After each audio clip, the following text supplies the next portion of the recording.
Saudara, pada pagi hari ini tema yang akan bersama-sama kita renungkan adalah kekuatan di hidupku. Ya. Nah, saudara, ada satu artikel begitu ya yang diberikan oleh IDN Times ya, di mana dikatakan sebetulnya manusia itu memiliki 10 kekuatan super. Tetapi saya tidak akan mengambil semuanya, hanya saya mencuplik 3 saja dari 10 tersebut. Apa saja yang dikatakan sebagai kekuatan super yang ada pada kita manusia pada saat ini? Bentar ya.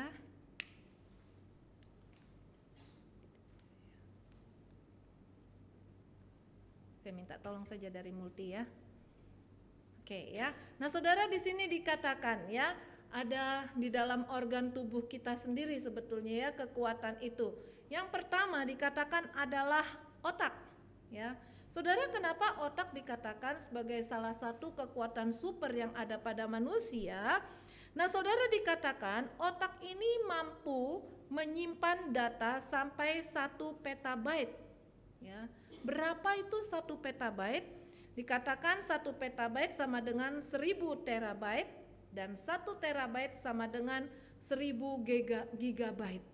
Jadi bayangkan saudara, betapa banyaknya ya data-data yang tersimpan di dalam otak manusia ya, otak kita semua ya. Dikatakan kalau data-data itu dicetak di atas kertas begitu ya, maka kertas yang diperlukan untuk mencetak seluruh data yang bisa ditampung oleh otak manusia itu dikatakan lebarnya itu 2 meter ya, tetapi di sana dikatakan panjangnya 7 miliar kilometer. Jadi kebayang nggak saudara, betapa panjangnya kertas yang bisa mencetak seluruh data yang dapat ditampung oleh otak manusia ya. Besar sekali, panjang sekali ya. Ini yang dikatakan yang pertama. Lalu dikatakan tulang ya. Tulang ini setiap kita pasti punya tulang ya. Tulang ini dikatakan lebih keras daripada semen. Mau coba saudara? Ya, tulang ini dikatakan lebih keras daripada semen karena memiliki kandungan kalsium dan kolagen ya. Tetapi tulang bisa elastis karena terdiri dari banyak air. Ya, ini luar biasa. Nah, yang ketiga dikatakan adalah lambung ya, yang ada di dalam bagian tubuh kita juga. Lambung dikatakan hampir bisa mencerna semua yang masuk itu, baik yang keras maupun yang lembut. Nah, saudara, kalau kita memperhatikan manusia ini sebetulnya di dalam organ tubuhnya itu memiliki kekuatan yang luar biasa, bukan? Ya. Nah, saudara, seharusnya manusia ini bisa menjadi sosok satu yang kuat begitu ya. Tetapi waktu kita berbicara tentang kekuatan, di sana pasti tidak bisa lepas dari apa yang namanya kelemahan ya. Saudara, masalah dalam hidup kita, tidak ada satu orang pun juga yang pernah mengalami masalah itu hanya 1 kali untuk selamanya seumur hidup. Ya, setelah pernah mengalami suatu masalah, mungkin masalah itu adalah satu masalah yang besar, maka selamanya seumur hidupnya tidak akan pernah mengalami kembali. Ya, tetapi kalau mau kita lihat, masalah itu silih berganti di dalam kehidupan kita. Kalau mau dikatakan masalah itu ada yang kita ketahui datangnya sedikit demi sedikit perlahan, tetapi kita tahu ini dapat menjadi satu masalah yang besar. Tetapi juga bisa terjadi pada waktu kehidupan kita dalam keadaan yang baik-baik saja, semuanya oke, tiba-tiba tanpa kita ketahui besok hari masalah itu terjadi. Ya, kita tidak menyangka dengan semuanya itu. Nah, saudara, kalau saudara disuruh memilih, saudara mau memilih diberitahu terlebih dahulu untuk masalah yang akan terjadi atau tidak diberitahu tiba-tiba masalah itu datang? Kalau saya nggak mau dua-duanya sebetulnya. Ya, kenapa saudara? Kalau diberitahu dahulu, udah tegang duluan kan? Ya, bahwa ada suatu masalah yang akan terjadi. Ya, tetapi tidak pasti kapan akan terjadinya. Ya, hari ini kehidupan kita penuh dengan ketidakpastian. Ya, hidup di dalam dunia ini, hidup di negara kita, hidup di Sunter ini dan sekitarnya juga penuh dengan ketidakpastian. Saudara pasti tahu kapan megatrust akan datang atau tidak? Tidak, ya. Sampai sudah diberikan anak-anak sekolah stimulasi, begitu ya, ada sekolah yang mengadakan demikian. Tetapi kapan terjadinya? Tidak tahu. Apakah benar akan terjadi? Enggak tahu, ya, enggak pasti, ya. Saudara, hari ini wabah virus yang sedang menyebar bukan lagi masalah COVID, tapi dikatakan Mpox, ya. Mpox menyebar bahkan di kalangan anak-anak, cacar monyet, saudara, ya. Kemarin kami vaksin GEF untuk cacar air, begitu ya. Lalu tanya sama dokter, dok, vaksin cacar air ini bisa untuk mencegah cacar monyet nggak? Enggak, ya, nggak bisa, ya. Bagaimana penularan cacar monyet itu? Bersentuhan. Nah, masalahnya kita tahu nggak orang yang terkena cacar monyet itu, ya. Nah, saudara, di sini, ya, kita melihat bahwa apa yang terjadi itu serba tidak menentu. Hari ini menjelang masa berakhirnya suatu kepemimpinan. Ya, Oktober nanti akan dimulai suatu kepemimpinan yang baru. Apakah dengan kepemimpinan yang baru akan terjadi suatu situasi kehidupan yang lebih baik? Enggak tahu. Ya, enggak tahu. Ya, kita tidak tahu. Orang sedang menunggu. Saya yakin di dunia bisnis pasti sedang menunggu nih, ya, apa yang akan terjadi, apakah akan melakukan suatu transaksi atau tidak, sedang menunggu pada saat ini. Semua serba dengan ketidakpastian. Mahalnya biaya-biaya hidup yang saat ini dirasakan, ya, tinggi sekali biaya-biaya yang diperlukan. Saudara, semua itu penuh dengan satu hal yang tidak pasti, ya, yang kadang-kadang membuat banyak orang yang pada akhirnya menjadi stres. Banyak orang pada akhirnya menjadi putus asa. Banyak orang pada akhirnya menjadi lemah. Sehingga boleh dikatakan, kalau kita melihat berita-berita yang ada di televisi yang dinyatakan setiap hari, saudara, semakin hari itu semakin ngeri. Kemarin baru saya dengar seorang bapak membakar anak kandungnya hidup-hidup, ya, anak remajanya disiram bensin, begitu ya. Karena alasannya sangat sederhana saja. Dibilang nggak boleh pergi, dia pergi. Alasannya hanya seperti itu, saudara, ya. Anak remaja awalnya cuma diciprat-ciprat bensin, ditakut-takutin, akhirnya beneran kebakar dan mati, saudara, ya. Banyak sekali kejadian-kejadian di dalam keluarga-keluarga, semua itu seringkali dipicu dengan masalah hidup yang semakin tidak menentu, hidup yang semakin berat, hidup yang semakin menekan, yang pada akhirnya membuat orang begitu stres, begitu tertekan, bahkan ada yang menjadi putus asa, tidak lagi mau melanjutkan hidup yang harus dijalani. Tetapi hari ini, saudara, kalau kita mau menilik diri kita satu persatu, kita terkena imbas dengan persoalan hidup yang sedang terjadi di sekitar kita, tidak? Pasti terkena. Kenapa hari ini kita masih tidak menyerah dengan semuanya ini? Saudara, dari mana kekuatan yang kita miliki? Nah, saudara, disinilah kita akan bersama-sama melihat bahwa untuk menjalani hidup yang boleh dikatakan, baru kemarin ya saya bicara dengan Pak Jem, begitu ya, sejak masuk masa COVID ini saya sendiri merasakan hidup itu sudah berbeda, ya, sudah nggak seperti dulu lagi, ya. Kalau saudara juga merasakan demikian, banyak sekali terjadi perubahan dalam hidup, ya, yang pasti perubahan yang bukan semakin baik, walaupun dunia semakin canggih secara teknologi, tetapi bukan perubahan yang semakin baik, ya. Nah, saudara, kita melihat bagaimana kekuatan itu dibutuhkan di dalam menjalani kehidupan yang ada pada saat ini. Nah, hal ini pun dialami oleh orang Israel pada waktu itu. Kita melihat ya di dalam ayat yang ke-27, boleh tolong? Yang kita lihat di sini, di sana ya orang Israel mengatakan, "Mengapakah?" Ini di sini adalah Tuhan yang berkata, "Mengapakah engkau berkata demikian, ya hai Yakub, dan berkata begini hai Israel?" Yang berkata siapa, saudara? Ketika mengatakan hidupku tersembunyi dari Tuhan dan hakku tidak diperhatikan Allahku, siapa yang berkata? Orang Israel.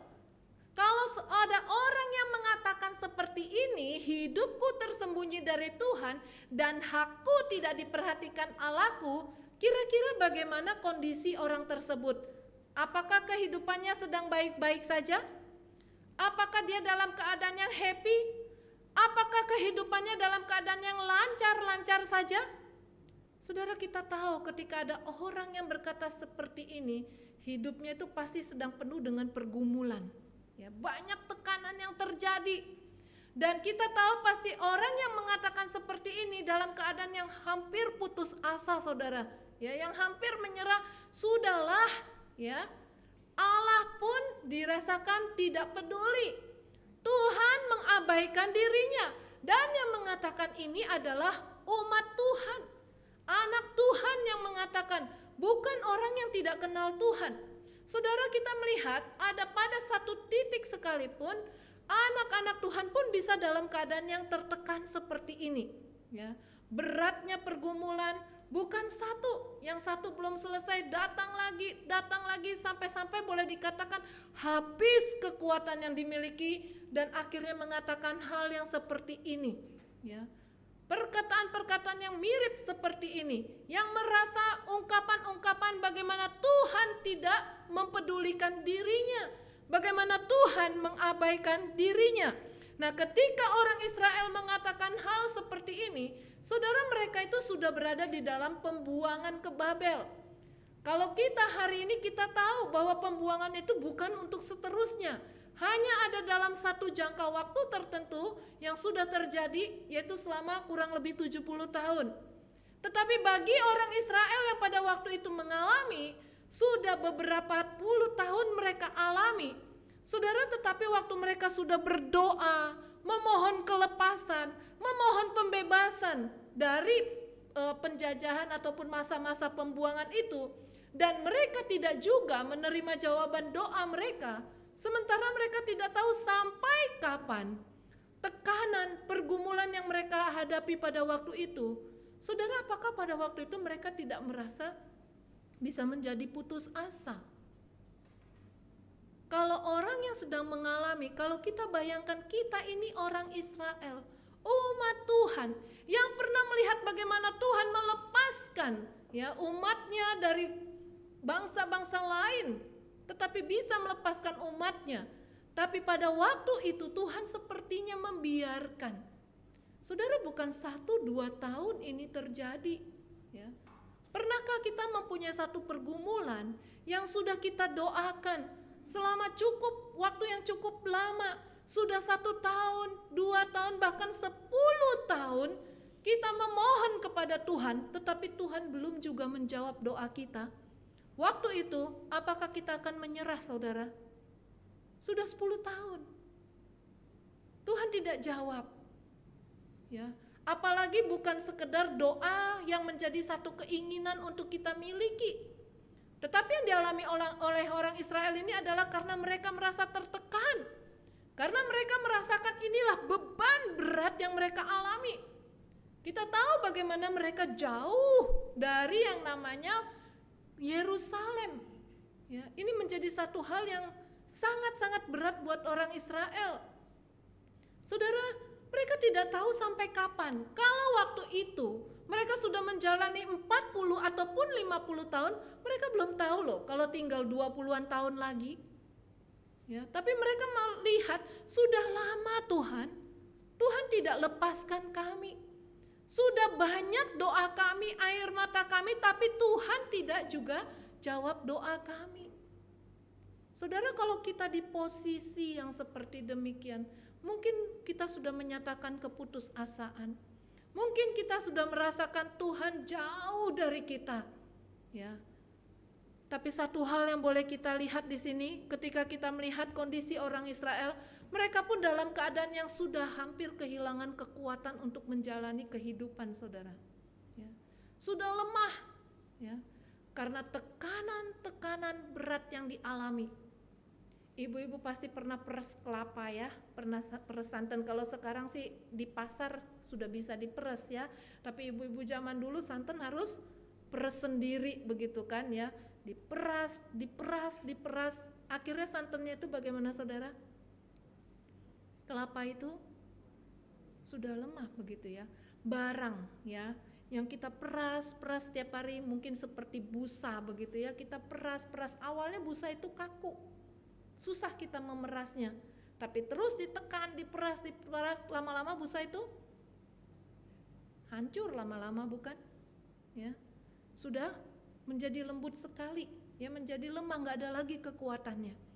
Manusia kalau berharap kepada kekuatan diri sendiri, menghadapi tekanan hidup yang terus-menerus diperas, lama-lama akan lemah, ya, menyerah, nggak memiliki lagi kekuatan, ya. Seharusnya saudara ya, waktu kita merasa memiliki pergumulan, biasanya kita berdoa bagaimana saudara? Tuhan, biarlah persoalan saya ini cepat berakhir, cepat selesai. Karena apa? Saya kepingin hidup saya baik-baik lagi seperti sebelumnya, seperti dulu. Benar? Doanya seperti itu?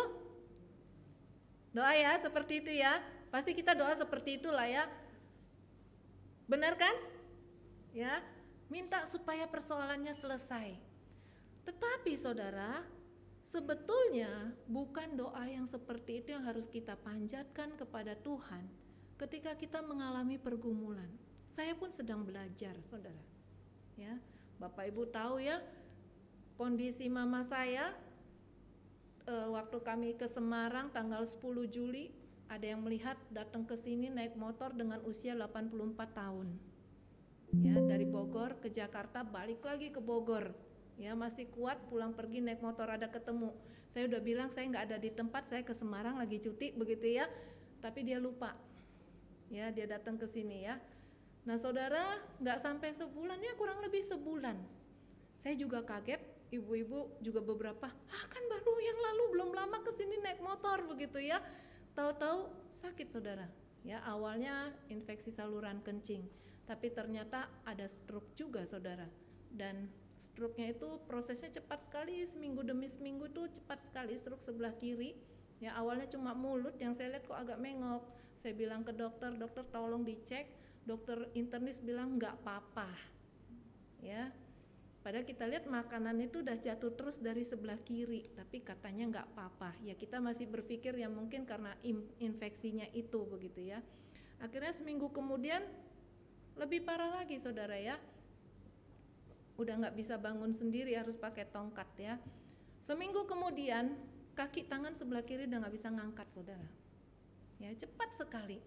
Kalau dibayang-bayangkan, saya bilang terlalu cepat ya. Kita juga nggak nyangka akhirnya seperti itu, karena nggak ada gejala kalau si mama itu akan mengalami stroke begitu ya. Karena dia itu dari muda itu sering jalan kayak cisin lah ya. Kemana-mana jalan kaki demen banget ya, jalan terus ya. Kita melihat dia kuat untuk itu semua, tapi nggak disangka di usianya yang ke-84 dia mengalami seperti itu. Ya. Kami kaget dan kami terus terang agak kebingungan harus mengatur suatu hidup yang berubah begitu kan, ya, berubah untuk semuanya itu. Nah saudara, saya belajar, pinginnya ya Tuhan biar mama tuh bisa jalan kembali, biar bisa kuat lagi kayak dulu lagi begitu ya. Kalau nggak usah naik motor, bonceng motor Jakarta Bogor lagi lah, udah tua begitu ya, tapi seenggaknya bisa ngapa-ngapain sendiri lagi. Tapi dalam perenungan, dalam pergumulan semua ini saya mendapati satu hal. Saya berdoa, Tuhan kalau ini memang harus terjadi, tambahkan kekuatan kami.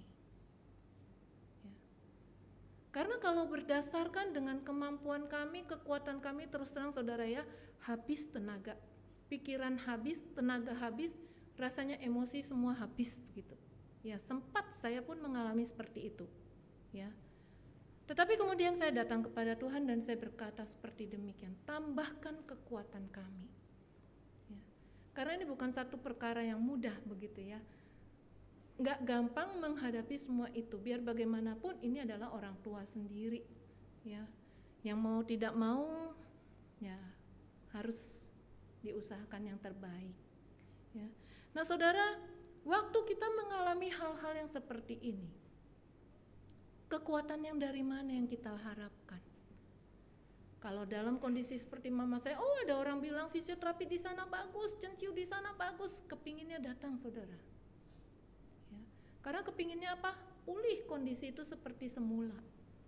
Tetapi yang mau kita lihat di sini adalah ketika Tuhan mengajar kepada kita, kekuatan yang dari mana? Kekuatan yang bagaimana saudara? Nah ini yang boleh kita lihat dari Yesaya 40 ini. Yang pertama yang kita lihat dari ayat yang ke-28, yang terlebih dahulu yang mau kita pegang adalah si pemberi kekuatan itu sendiri. Menjalani hidup yang penuh dengan pergumulan. Ketika kita bersandar kepada orang-orang tertentu yang kita anggap mampu memecahkan persoalan hidup kita, pada akhirnya kita akan kecewa. Pada akhirnya kita tidak mendapatkan satu ketenangan di dalamnya. Tetapi waktu di sini Yesaya berkata di dalam pasal yang ke-40, pemberi kekuatan itu, saudara, Tuhan menyatakannya di sini. Firman Tuhan sendiri di dalam pasal yang ke-40 ayat ke-28 ini bukan lagi kata orang, tapi Tuhan yang berfirman. Siapakah dia si pemberi kekuatan itu? Yang pertama dikatakan Tuhan yang kekal, ya, dikatakan demikian, ya. Saudara, ketika bicara tentang Tuhan yang kekal, itu adalah bicara tentang waktu, bukan? Ya, bicara tentang waktu. Tuhan yang kekal, Tuhan yang tidak dibatasi oleh waktu. Tuhan yang kekal, Tuhan yang tidak berubah oleh waktu. Tuhan yang bagaimana? Tuhan yang kalau dulu penuh dengan kasih, dulu, sekarang, dan nanti pun Tuhan tetap penuh dengan kasih. Tuhan yang dulu penuh dengan kuasa, sekarang dan nanti pun Tuhan penuh dengan kuasa. Tuhan yang dulu begitu kuat, sekarang dan nanti pun kekuatannya tetap sama. Tuhan yang tidak berubah, ya. Sehingga di sana Yesaya mengatakan Tuhan yang kekal, yang tidak menjadi lelah dan tidak menjadi lesu. Saudara, seberapapun kuatnya kita, ya, waktu pergumulan itu bertubi, pada akhirnya kita bisa menjadi lelah dan kita bisa menjadi lesu. Capek dengan semua pergumulan yang terjadi, ya. Tetapi itu tidak demikian dengan Tuhan kita, ya. Tuhan yang tetap kuat. Kalau dulu Tuhan begitu peduli terhadap umatnya, hari ini pun Tuhan tetap peduli terhadap umatnya, terhadap kita sekalian, ya. Bahkan sampai nanti pun itu semua tidak berubah. Tuhan tetap Tuhan yang demikian. Nah saudara, inilah dia sang pemberi kekuatan, ya. Tuhan yang kekal. Yang kedua, Tuhan sendiri menyatakan dirinya, atribut dirinya sebagai pencipta bumi dari ujung sampai ke ujung. Saudara, apa maksudnya pencipta dari ujung sampai ke ujung di sana, saudara? Saudara, boleh dikatakan semua yang terjadi di dalam dunia ini, semua itu ada di dalam rancangan Tuhan. Ya, kalau ibu-ibu, ya, pernah merajut, ya, merajut sesuatu begitu, ya. Kalau oma-oma dulu kesannya oma-oma yang suka merajut, tetapi sekarang nampaknya cukup banyak juga orang suka merajut begitu, ya. Nah saudara, waktu merajut kalau baru berbentuk lingkaran atau berbentuk kotak, itu belum terlihat bagus, ya. Kita tidak tahu apa yang akan dibentuk kecuali orang yang mengerjakan rajutan itu. Sampai pada akhirnya kita melihat hasilnya, oh hasilnya menjadi sebuah tas yang begitu indah. Dari yang bulat saja kecil, akhirnya menjadi apa? Sebuah topi yang cantik, ya. Baru terlihat hasilnya nanti. Demikian juga dengan hidup kita. Ya, kalau dikatakan Tuhan itu adalah pencipta bumi dari ujung ke ujung, ibaratnya semua yang terjadi di dalam dunia ini adalah Tuhan sedang merajut atau sedang merenda. Antara yang satu akan digabungkan dengan yang mana itu Tuhan tahu. Di sini sambung kemana Tuhan tahu, sehingga pada akhirnya akan terbentuk satu hasil karya yang begitu indah. Tetapi kita yang menjadi bagian dari rajutan itu, kita nggak ngerti. Kita ini menjadi bagian dari yang sebelah mana, gabungan dari yang sebelah mana. Yang ingin dinyatakan di sini, saudara, ketika dikatakan Tuhan itu pencipta bumi dari ujung ke ujung, dikatakan tidak terduga pengertiannya. Ya, siapa yang bisa mengerti apa yang Tuhan akan buat? Siapa yang bisa tahu besok apa yang akan terjadi? Nggak ada yang tahu. Sekalipun BMKG meramalkan, memperkirakan akan terjadi megatrust, tapi kalau Tuhan bilang enggak akan terjadi nggak, saudara? Enggak. Bukan kata Tuhan, kata BMKG. Ya, bukan kata Tuhan. Nah, saudara, boleh dikatakan bahwa hidup kita ini adalah penggalan ataupun bagian daripada rancangan Tuhan yang sempurna itu. Jadi, yang mau kita lihat di sini, si pemberi kekuatan, sang pemberi kekuatan itu adalah Tuhan yang tetap kuat, yang tidak akan pernah menjadi lelah ataupun lesu. Tuhan yang tahu segala sesuatu yang ada. Saudara, adakah orang yang seperti ini? Tidak. Tidak ada orang yang seperti ini, tidak ada satu pribadi pun di dunia ini yang seperti demikian, yang patut menjadi sandaran atau menjadi kita nyatakan sebagai kekuatan kita, backingan kita, pendukung kita. Tapi satu yang boleh kita lihat di sini adalah Tuhan itu sendiri. Saudara, manusia itu dulu kuat. Ya. Waktu masih muda, saya waktu memperhatikan proses manusia, saya menikmati waktu saya punya bayi, saudara ya. Kenapa? Karena saya memperhatikan proses manusia itu. Dari nggak bisa ngapa-ngapain, begitu ya, tidur telentang, ya nggak bisa apa-apa. Ngangkat leher pun harus kita bantu. Kalau nggak pletek, begitu ya, rubuh, leher pun nggak kuat. Bertumbuh pelan-pelan, ya bertumbuh. Tadinya kita timpa satu guling bayi saja, dia nggak bisa angkat kan?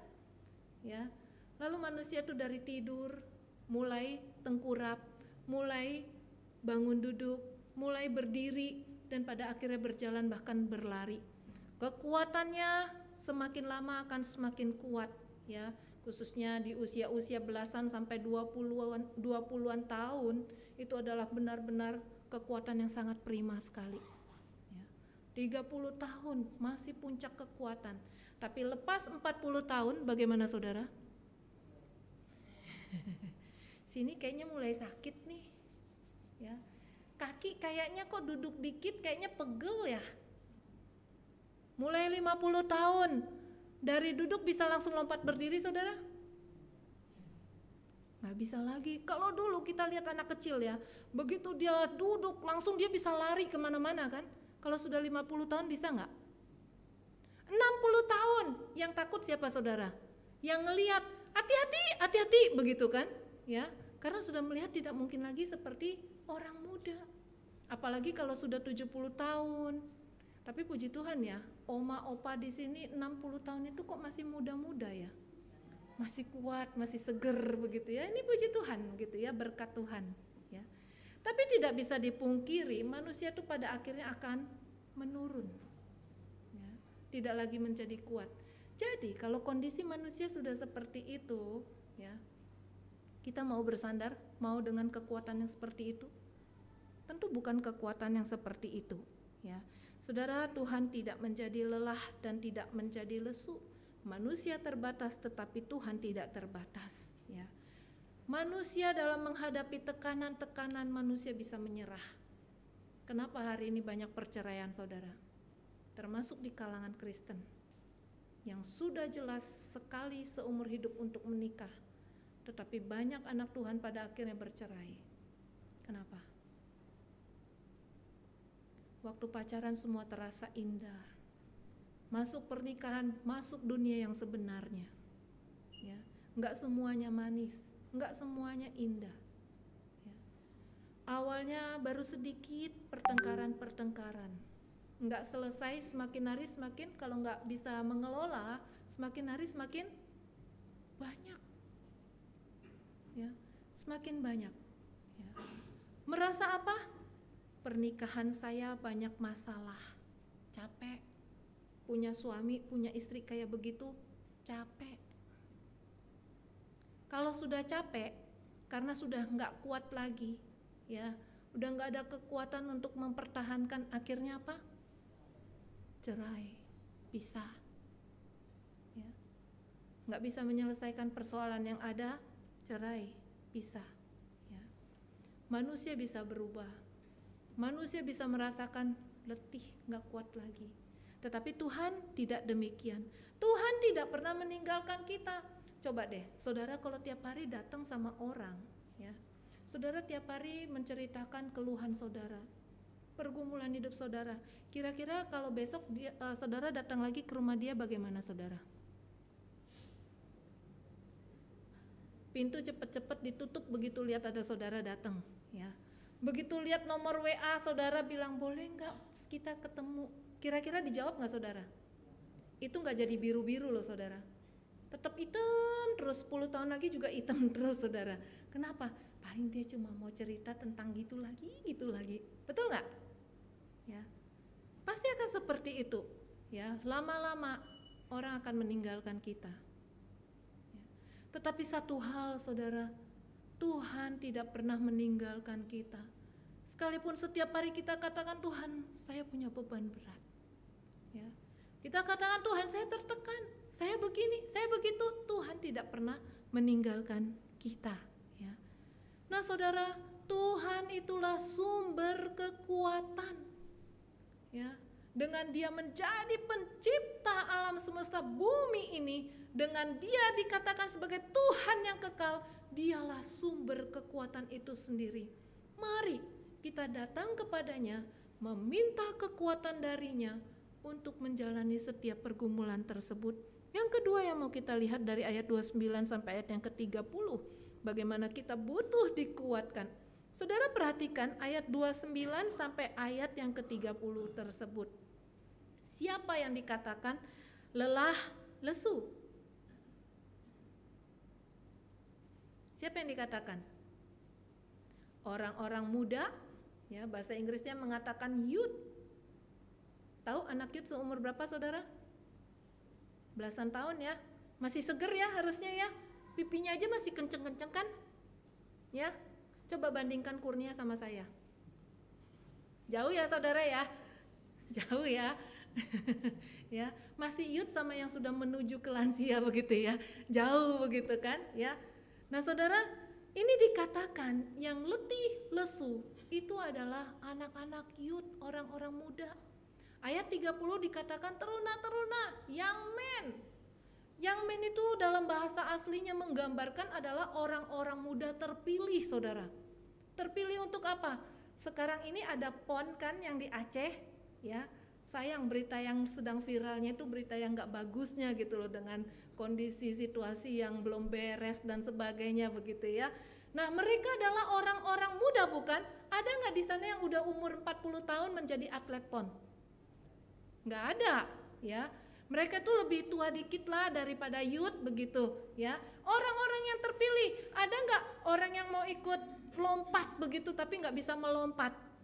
Enggak, ya. Terpilih dari kotanya, dari daerahnya. Ini orang-orang terpilih yang siap untuk bertanding. Inilah teruna-teruna, young men, yang digambarkan di dalam firman Tuhan ini, Yesaya 40 ini.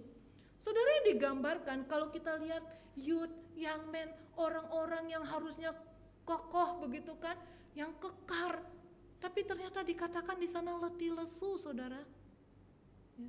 Betapa beratnya penderitaan yang harus dijalani umat Tuhan sampai digambarkan seperti itu. Ya, sampai dikatakan begitu lemahnya saudara. Bukan digambarkan ya kalau umur udah 60, 70 begitu ya, mulai letih lesu, lemah, itu biasa. Itu sudah apa yang sesuatu yang umum yang akan kita lihat. Tapi ini tidak. Ya. Saudara, menunjukkan apa saudara? Ada keterbatasan kemampuan manusia di dalam menjalani hidup yang penuh dengan tekanan tersebut. Tidak bisa dikatakan orang yang masih kuat itu pasti akan kuat menerima beban yang begitu berat. Tetap ada batasnya sampai pada akhirnya tidak bisa. Bahkan di sini yang butuh dikuatkan bukan sekedar orang-orang yang sudah tua, yang sudah lanjut usia, tapi semua orang, bahkan termasuk orang-orang muda, youth dan young men di sana perlu untuk dikuatkan. Nah saudara, orang-orang yang boleh dikatakan ada di puncak masa kekuatan. Ya kita dulu yang sudah lewati masa-masa ini pernah mengalami ya, rasanya baru pulang disuruh pergi lagi, oke. Kalau sekarang sudah seharian baru pulang, saudara disuruh cuci baju lagi, sanggup nggak saudara? Hah? Bukan mesin cuci, jangan pakai mesin cuci. Sanggup? Sudah menunjukkan tanda-tanda capek, ya capek. Saya harus akui ya, dulu saya nggak pernah kenal rasa capek, tapi sekarang kalau diforsir dari pagi sampai malam tetap ada rasa letih, itu mulai ada. Ya, nggak bisa diingkari. Umur tetap bertambah. Ya. Nah, saudara, di sini ya kelompok orang-orang yang dalam masa hidup manusia itu adalah kelompok yang sangat puncak kekuatan, tapi tetap bisa merasakan letih, lesu. Ya, mereka dikatakan kehilangan kekuatan dari dirinya sendiri. Manusia dulu kuat, sekarang bisa menjadi lemah karena tekanan-tekanan hidup. Saudara, kalau pergumulan itu terus menerus ya terus menimpa, bisa loh kekuatan itu habis. Ya, kalau nggak diisi lagi kayak baterai itu dipakai terus begitu kan, HP dipakai terus baterainya lama-lama habis, laptop lama-lama habis, perlu dicas lagi, perlu ada kekuatan lagi. Ya. Nah, demikian juga dengan kita. Tapi satu hal yang di sini dikatakan adalah Dia memberi kekuatan. Ya. Siapa yang memberi? Tuhan. Ya, bahkan sebelum kita minta, Tuhan itu sudah berinisiatif untuk memberi. Tuhan itu nggak pelit. Dan kekuatan itu adalah dari Dia sendiri. Sumber kekuatan itu. Ya, Dialah yang akan memberi kekuatan itu. Saudara, pertolongan Tuhan ya tidak selalu dinyatakan dengan membukakan jalan terhadap persoalan hidup yang sedang kita alami. Tetapi pertolongan Tuhan itu bisa dinyatakan dengan memberikan kekuatan kepada kita untuk menjalani persoalan hidup yang sampai hari ini tetap sama untuk kita hadapi. Ya, persoalannya nggak berubah, tapi kitalah yang berubah. Kitanya yang diubahkan oleh Tuhan, ditambahkan kekuatan. Persoalannya masih sama, setahun lalu masih seperti itu, sama. Ya. Dan yang ketiga yang boleh kita lihat di sini adalah, mari kita dapatkan kekuatan dari Tuhan. Terlihat dari ayat yang ke-31. Siapa yang bisa mendapatkan kekuatan dari Tuhan? Yaitu orang yang menanti-nantikan Tuhan. Enggak semua orang loh saudara. Ya. Ingat, tidak semua orang yang bisa mendapatkan kekuatan dari Tuhan. Hanya orang yang menanti-nantikan Tuhan. Dari kata menanti-nantikan itu mengandung satu pengertian menunggu Tuhan. Ya. Mengandung pengertian berharap kepada Tuhan. Mengandung pengertian berserah kepada Tuhan. Ya. Bukan terus berusaha dengan mencari jalannya sendiri, tetapi dengan tekun datang kepada Tuhan, beribadah kepadanya, bersekutu kepadanya, merenungkan firman Tuhan, terus mencari Tuhan, apa yang Tuhan ingin lakukan melalui saya. Itulah orang yang menanti-nantikan Tuhan. Ya. Bukan duduk diam. Karena apa, di sana dikatakan ada kata berlari, berjalan, artinya tetap beraktivitas, bukan menanti nunggu, dia menunggu Tuhan, biar Tuhan yang menyelesaikan masalah saya, tidak. Ya. Ada satu inisiatif, ada satu aktivitas yang harus kita lakukan, yaitu di mana kita berjalan mencari Tuhan, berlari mencari Tuhan, ya. Mengetahui apa yang Tuhan kehendaki melalui kita. Tidak mudah, tetapi ini yang Tuhan mau. Nah saudara, sudah letih, lesu, tapi kalau kita menanti-nantikan Tuhan, janji Tuhan diberikan, Tuhan akan memberikan kekuatan baru. Yang di sana dikatakan di dalam ayat yang ke-31 ya. Mereka seumpama ya, orang yang mendapat kekuatan baru setelah menanti-nantikan Tuhan, mereka itu seumpama raja wali yang terbang dengan kekuatan sayapnya. Saudara, waktu saya tahu tentang kisah burung raja wali ini, luar biasa loh saudara. Mungkin Bapak Ibu juga pernah lihat ya di YouTube ya. Nah, waktu saya lihat ini raja wali ini luar biasa ya. Nanti kita lihat YouTube-nya ya, bagaimana burung Raja Wali. Ternyata dia itu untuk bisa hidup panjang enggak gampang ya. Dia itu hidupnya ada batas waktu. Dia memang burung yang bisa hidup panjang, paling lama gitu ya, bisa sampai 70 tahun. Raja Wali selama ini kita cuma kenal dengan kekuatannya, kepak sayapnya yang begitu hebat begitu ya. Rupanya Raja Wali bisa hidup sampai 70 tahun. Tetapi waktu dia berusia 40 tahun, dia harus menentukan pilihan yang harus dia lakukan dalam hidupnya. Dia akan pilih mati atau dia akan pilih satu proses untuk mengubah hidupnya. Ya. Mari kita lihat ya.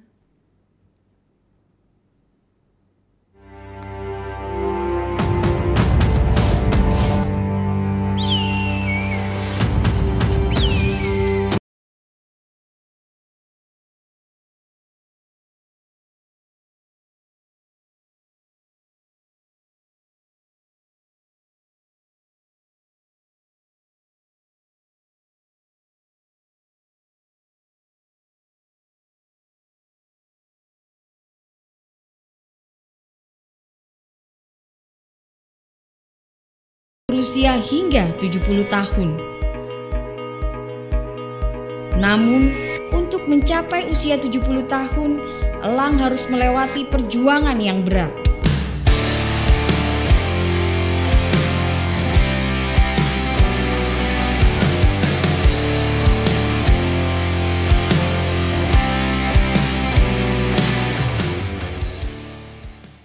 Saat elang berusia 40 tahun, cakar panjangnya mulai sulit memegang mangsa yang hendak dimakannya. Paruh elang yang panjang dan tajam menjadi bengkok. Kedua sayapnya menua, bulunya menebal dan menjadi beban berat elang untuk terbang.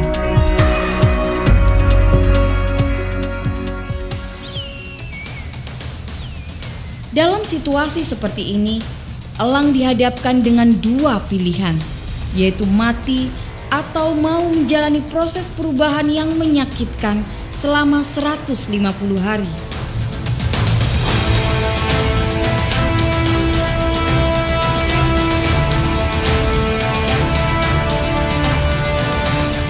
Pada proses itu, elang harus terbang ke puncak gunung untuk duduk dan hinggap di sarang. Paruh elang harus dipukulkan ke batu agar paruh lamanya lepas. Pada saat menunggu paruh barunya tumbuh, elang juga melepaskan cakar lamanya. Dan setelah tumbuh cakar baru, elang juga merontokkan bulu-bulu sayapnya.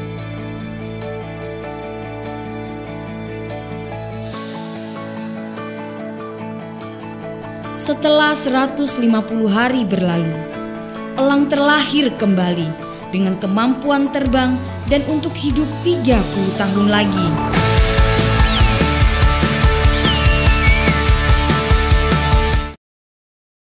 Lihat bagaimana proses perubahan itu terjadi pada elang atau Raja Wali ya.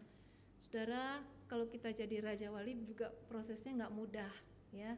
Pernah mengalami tekanan yang berat seperti itu, tapi dia harus memilih ya masa 150 hari atau kurang lebih 5 bulan masa dia berdiam untuk semua proses itu.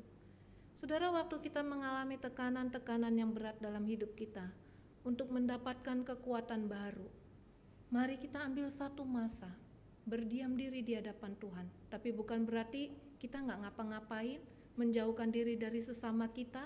Ya, pokoknya saya mau berdiam diri seperti menyepi begitu ya, bukan seperti itu. Tetapi mengambil waktu untuk lebih mendekatkan diri kepada Tuhan. Ya. Dan di masa-masa yang seperti itu, kita terus berproses dengan Tuhan. Tuhan yang memproses kita. Ya. Tuhan akan menambahkan, memberikan kekuatan kepada kita. Kekuatan yang berasal daripada Tuhan saja. Kekuatan yang sudah pasti untuk bisa menjalani kehidupan kita yang penuh dengan pergumulan. Saudara, setelah kita berada dalam masa-masa di mana kita berdiam diri bersama dengan Tuhan, saudara, kita akan kembali bisa terbang seperti elang ataupun Raja Wali.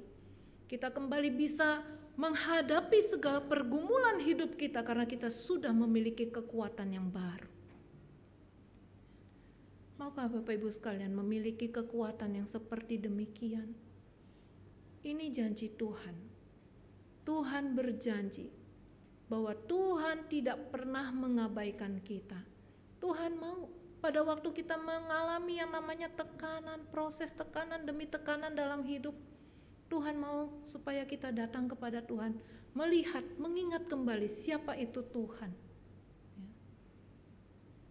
Dengan demikian, ketika kita berdiam diri menanti-nantikan Tuhan, saudara, setelah kita menanti-nantikan Tuhan, masa proses menanti-nantikan Tuhan itu, maka kita pun akan mendapatkan kekuatan baru untuk menjalani hidup yang penuh dengan ketidakpastian, hidup yang penuh dengan tekanan.